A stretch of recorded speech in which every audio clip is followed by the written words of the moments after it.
Guarda, ci vengono dati 50.000 euro da parte della provincia, in realtà il costo è più del doppio, che ovviamente adesso viene sostenuto da Veneto Agricoltura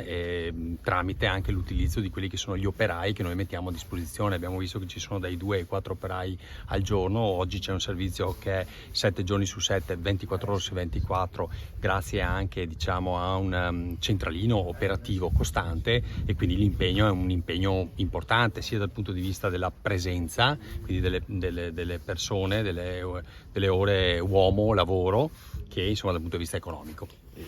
Sindaco, quindi bisogna andare a battere cassa in regione. Sì, beh, noi chiederemo ovviamente alla regione di poterci continuare a sostenere dal punto di vista economico-finanziario questo servizio, perché il lavoro che è stato fatto fino adesso, cioè, è anche un peccato insomma lasciarlo, anche perché le province oggi sono in difficoltà nella gestione. Noi diciamo che abbiamo un'esperienza ormai collaudata e siamo in grado anche di creare delle sinergie nei cluster regionali, come in questo caso tra Treviso e Belluno, quindi casi che vengono trattati a Belluno, altri a Treviso, a seconda anche del tipo di fauna che viene raccolta.